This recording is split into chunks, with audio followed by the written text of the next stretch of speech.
Set one की video आ चुकी है। आप सबने जो बहुत ज़्यादा कमेंट किए थे कि भैया सेट वन की वीडियो लाओ, सेट वन की वीडियो लाओ, तो ठीक है, मैं आपके लिए सेट वन की वीडियो ला चुका हूँ। एक बार जो सब अपना ये कोड चेक कर लो भाई, सेट वन वाले का यही कोड होना चाहिए, ठीक है।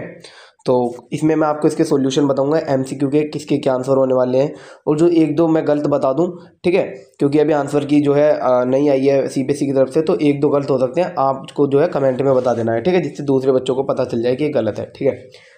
तो अब मैं करता हूँ सबसे पहले, देखो क्वेश्चन नंबर 1 पे चलते हैं। क्वेश्चन नंबर 1 क्या है, क्वेश्चन नंबर 1 को रीड करो। It is the process of designing and maintaining an environment in which individual working together in group efficiently accomplished selecting aim identify the process, ठीक है। तो जो क्वेश्चन नंबर 1 है, इसका जो हमारा आंसर है, जो इसका आंसर है वो है इसका आंसर नंबर 1, ठीक है। क्वेश्चन नंबर 2 की तरफ चलते हैं। Kavi work and the marketing manager in stationery market. We deal with the various type of stationery item for many school across the India. When new session start in school, Kavi forecast the sales of different stationery product for each school for the every month. All item are represented in numbers so that it become easier for him.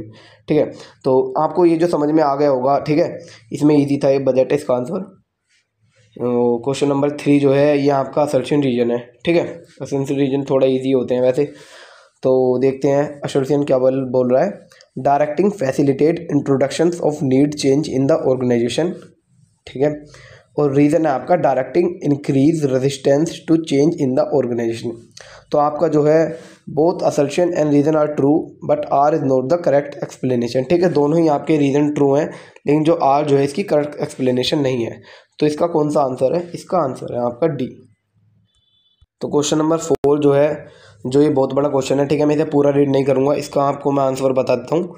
Question number 4 का जो answer है, answer number D है, growth opportunity, ठीक है, क्योंकि इसमें जो है कंपनी फ्यूचर के बारे में अपना ग्रोथ के लिए सोचती है, ठीक है। क्वेश्चन नंबर 6 को रीड करो, ये है आपका true and false. Staffing statement 1, staffing is the that part of the process of management which is concern with the obtaining, utilising and maintaining a satisfied and satisfactory workforce, ठीक है, and staffing is a continuous process. तो इसका जो answer number 1 है, ये तो मतलब statement 1 ये ट्रू है, तो और ये शायद राइट है। तो इसका जो है सी जो इसका आंसर है करेक्ट, ठीक है। और अगर थोड़ा सा गलत हो तो भाई आप कमेंट में बता देना कि भैया ये क्वेश्चन गलत है, जिससे कि और जो बच्चे हैं उनको पता चल जाए कि इस क्वेश्चन का ये आंसर है। वैसे अधिकतर जो मैं बता रहा हूँ वो सही है, ठीक है, और आपको आंसर की के बाद पता चल जाएगा। तो अब मैं एक बार और बता देता हूँ भाई, अब इस पेपर को छोड़ो, अब आप अपनी जो है अगले पेपर की तैयारी करना है इस वीडियो के बाद, ठीक है, क्योंकि अब तुम अपना जो गलत हुआ तो उसे सही तो नहीं कर पा सकते, ठीक है। क्वेश्चन नंबर 6 को पढ़ो। Choose the correct statement that correctly highlighted the benefit of using internal source of recruitment. जो बेनिफिट है इंटरनल सोर्स ऑफ रिक्रूटमेंट के, वो क्या है, इसमें से चूज़ करना है आपको। तो देखो सबसे पहले हम पढ़ते हैं, ऑप्शन नंबर डी को रीड करो। It is an expensive and time consuming process. Internal source time consuming होता है क्या, नहीं, ठीक है। It bring new blood in the organisation, वो भी एक्सटर्नल सोर्स ही होता है। और जो वाइडर चॉइस प्रोवाइड करता है वो भी एक्सटर्नल सोर्स ही होता है। तो इसका करेक्ट आंसर ए है, ठीक है। अब चलते हैं क्वेश्चन नंबर 7 की तरफ। तो ये सिमिलर क्वेश्चन है, क्वेश्चन नंबर 7 जो सेट 2 में था, ठीक है। मैंने पिछली वीडियो में इसका नॉन फाइनेंशियल इंटेंसिव बताया था, लेकिन जो आपने कमेंट करा कि भैया इसका ये नहीं है, तो मैंने इसमें, ठीक है, सी आपका करेक्ट ऑप्शन होने वाला है, क्योंकि अभी मेरे को इसका करेक्ट आंसर नहीं पता, मैं आंसर की के बाद ही करेक्ट बताऊंगा, ठीक है। तो वैसे अभी तक जो इसका आंसर है वो सी है, ठीक है। तो क्वेश्चन नंबर 8 को पढ़ते हैं। क्वेश्चन नंबर 8 क्या है, ठीक है। क्वेश्चन नंबर 8 में क्या पूछा है, पहले आपको ये वाली लाइन पढ़नी होती है, ठीक है। क्वेश्चन नंबर 8 में पूछा है कि जो है increase in the working capital, वो जो किस आपको जो है कौन सा फैक्टर जो है लीड करता है। तो इसमें जो है इन्फ्लेशन है, क्योंकि उसका सामान जो है महंगा हो गया था, ठीक है। क्वेश्चन नंबर 9 को रीड करो। The process of organizing allow a business enterprise to accommodate change in the business environment. It allow the organization structure to the stability modify to pave the way for a smooth transition. The point of important of organization functions of management highlighted in the above line is, ठीक है। तो adoption to change इसका answer है, answer number D, ठीक है, question number 9 का। Question number 10 की तरफ चलते हैं।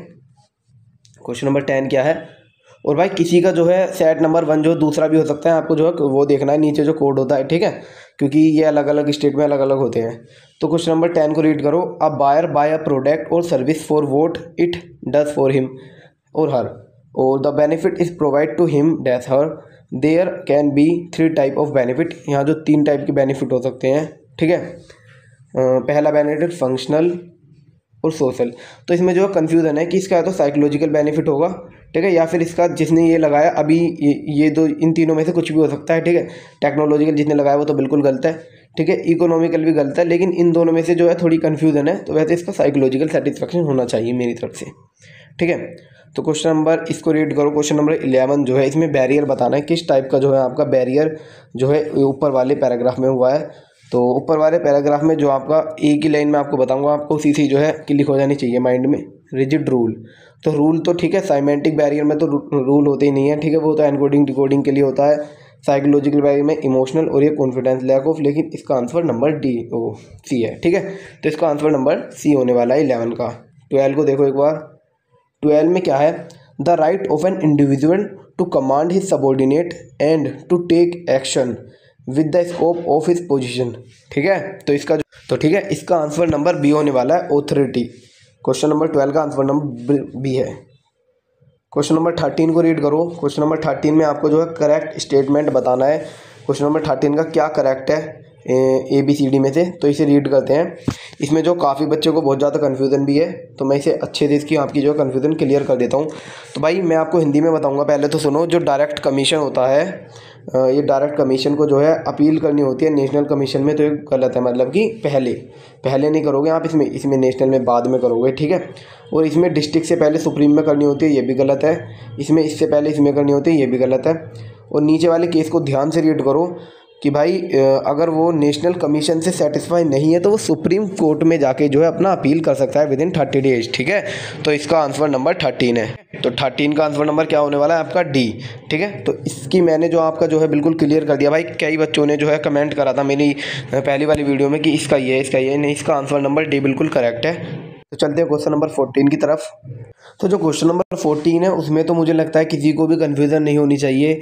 ये क्वेश्चन तो सेट 1 में भी था, सेट 2 में भी था, ठीक है। और 3 की मुझे भी पता नहीं है, लेकिन ये क्वेश्चन जो है बहुत ही ईजी है, इसे तो आप देखते ही बता दोगे। इसमें जो डायमेंशन पूछा गया है तो टेक्नोलॉजी से ही होगा ना, AI वाला, तो ये तो बहुत ईजी है। तो इसका आंसर है ऑप्शन नंबर सी, टेक्नोलॉजिकल, ठीक है। और ये वाला क्वेश्चन जो है विजुअली इम्पेयर्ड कैंडिडेट के लिए था। तो नेक्स्ट क्वेश्चन की तरफ चलते हैं। क्वेश्चन नंबर 15 पे देखो।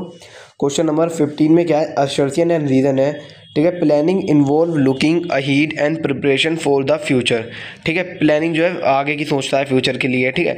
और the purpose of planning to meet the future event effectively to the best advantage of organisation, ये इसकी एक्सप्लेनेशन है। तो ये भी ज़्यादातर सभी ने बिल्कुल करेक्ट ही किया होगा। Both assertion and reason are true and मतलब करेक्ट, और जो है आपका R is the correct explanation है। तो इसका जो है ऑप्शन नंबर ए, ठीक है। आगे देखो क्वेश्चन नंबर 16 है। ये जो है आपका इसमें मैचिंग करनी है, तो साइंटिफिक मैनेजमेंट की टेक्निक है, तो इनमें आपको मैचिंग करके बताना है इसका करेक्ट आंसर क्या है। तो मैं बताता हूँ। तो जो आपका ए है, ए जो है इसका करेक्ट आंसर है मेथड स्टडी का, determine the best way of doing the job, ठीक है। और जो आपका मोशन स्टडी है इसका है refer to the lifting putting, ये वाला, ठीक है। टाइम स्टडी जो है आपका, टाइम स्टडी का ये वाला है, एंड आपका फटीक का ये वाला। तो इसका करेक्ट ऑप्शन होने वाला है कुछ ऑप्शन नंबर सी, ठीक है। तो क्वेश्चन नंबर, अब चलते हैं क्वेश्चन नंबर 17 की तरफ। 17 जो है आपका थोड़ा बड़ा क्वेश्चन है, तो मैं इसे रीड नहीं करूँगा, ठीक है। लेकिन मैं आपको इसका आंसर बताता हूँ बिल्कुल करेक्ट, ठीक है। इसका आंसर है मैनेजमेंट जो है डायनामिक फंक्शन है, जो कि चेंज होता रहता है जो है कंडीशन के अकॉर्डिंग, ठीक है। तो क्वेश्चन नंबर 18 को रीड करो। क्वेश्चन नंबर 18 जो है, increase in the profit earn by the equity share due to the presence of the fixed financial charge like trading on equity, ठीक है। क्वेश्चन नंबर 18 का करेक्ट ऑप्शन होने वाला है option number D. Question number 19 and 20 रह रहा है। और एक बात और, अगर आपको किसी को भी चाहिए ना इसके आगे के सॉल्यूशन 20 से आगे के, तो मैं उसके लिए एक सेपरेट वीडियो बना दूंगा। आपको कमेंट में लिख देना है कि इसके जो है आगे के क्वेश्चन की वीडियो बना दो, ठीक है। तो मैं बताता हूँ जो है आपका क्वेश्चन नंबर 19 का क्या आंसर है। The cost of depth is more than the cost of equity, ठीक है, ये रॉन्ग है। Lender risk is lower than the equity share holder risk, तो ये दोनों जो है आपके फॉल्स होने वाले हैं। तो इसका option number B is the correct option, ठीक है। Question number 20 and the last है, ठीक है, लास्ट क्वेश्चन है MCQ के लिए। To ensure that enough fund are available at the right time to honour the commitment and to carry out plan is discuss in which. ठीक है, तो इसमें ये पूछा है कि जो ये है राइट टाइम पे जो है अवेलेबल जो फंड मिलना चाहिए कंपनी को, तो वो किस में डिटरमाइन करता है भाई। वो पहले ध्यान रखो, ये ऑब्जेक्टिव है फाइनेंशियल प्लानिंग के, जो 2 ऑब्जेक्टिव थे ना कि राइट टाइम पर जो है फंड मिलना चाहिए और जो है अननेसेसरली रिसोर्स को नहीं वेस्ट करो। ठीक है, तो ये इसका जो ऑप्शन नंबर सी है 20 का। और अगर आपको 20 से आगे इनकी किसी की भी जो है क्वेश्चन का आंसर पता करना है तो आपको जो है कमेंट में सिंपली लिख देना है, मैं आपके लिए एक वीडियो ले आऊँगा। ठीक है, तो भाई अगर आपको इस वीडियो से थोड़ी सी हेल्प मिली हो तो आप जो है चैनल को सब्सक्राइब एंड लाइक करके जा सकते हो। ठीक है।